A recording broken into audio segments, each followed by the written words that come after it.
Mumbai based advocate शान इलाही ने बताया है कि तुर्की ने सभी इंडियंस को पेट डॉग्स और स्ट्रे डॉग्स से सावधान रहने के लिए सचेत किया है, क्योंकि मलेशिया में डॉग से मनुष्य में नए कोरोना वायरस का रूप पाया गया है। साइंटिस्ट के एक ग्रुप ने नए प्रकार के कोरोना वायरस का पता लगाया है जो डॉग्स में उत्पन्न हुआ है और ये मनुष्यों को भी संक्रमित कर सकता है। पैथोजन 2018 के आसपास रहा है ये, और ये एक कोरोना वायरस है जिससे जानवरों से मनुष्य में स्थानांतरित करने के लिए जाना जाता है। इस नए प्रकार के कोरोना वायरस से संक्रमित होने के बाद अब तक मलेशिया में 8 लोगों को हॉस्पिटल में भर्ती कराया गया है। इनमें से 7 बच्चे भी शामिल हैं, जिनमें से सबसे छोटा सिर्फ 5.5 महीने का है। हॉस्पिटल में भर्ती मरीजों में एक को निमोनिया बताया गया है। जय हिंद साथियों, आपको पता होगा जिस तरह से कोरोना वायरस ने पूरे देश में नहीं पूरी दुनिया में हाहाकार मचाया है, काफी लोगों को जान से हाथ धोना भी पड़ा है। इसके मद्देनजर चलते हुए अब मलेशिया में एक नया वायरस पैदा हुआ है, जिसे उन्होंने ये वायरस डॉग के थ्रू पाया जाता है। मतलब जो लोग अपने घरों पे डॉग्स या पेट्स को पालते हैं और वो मुंह से संपर्क करते हैं वो अपनी जबान से उनके चेहरों को चाटता है। ऐसा मैं नहीं कह रहा हूं, देखिए ये एक रिपोर्ट है ड्यूक यूनिवर्सिटी यूएस से, जो साइंटिस्ट ने इसका आविष्कार किया है और इसके बाद ये वायरस का पता लगा है। मैं आपको कुछ छोटी सी पंक्तियों में बता देता हूं। According to the scientists, a team including those from the Duke University School of the Medicine in the US, the virus now named CCOV-HUPN 2018 jumped from the animals to the patients, most likely from the dogs.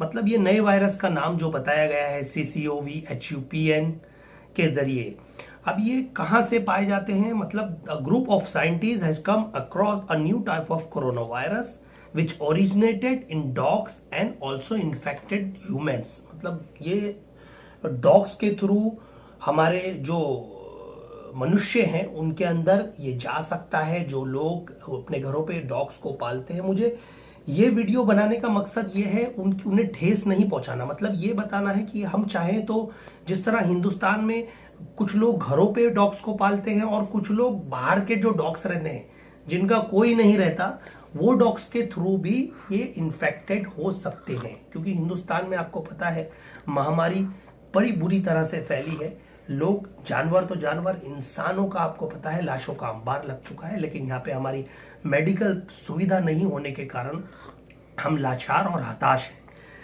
देखिए, अब सबसे पहले Malaysia में पाया गया, और जहां पर मलेशिया में 6 से 7 साल के बच्चों को ज्यादा इन्फेक्टेड हुआ है। अभी तक 8 बच्चे मलेशिया के एक हॉस्पिटल में एडमिट किए गए हैं। अब ये देखिए, 8 people in Malaysia have been hospitalized after being infected with this new type of coronavirus. This includes 7 children, the youngest among them being just 5.5 months old. One of the hospitalized patient has been developed pneumonia. मतलब इस बीमारी का नाम pneumonia से effect होता है। Do pets dogs of Indian have the potential to spread infection and cause human illness. ये कैसे फैलता है?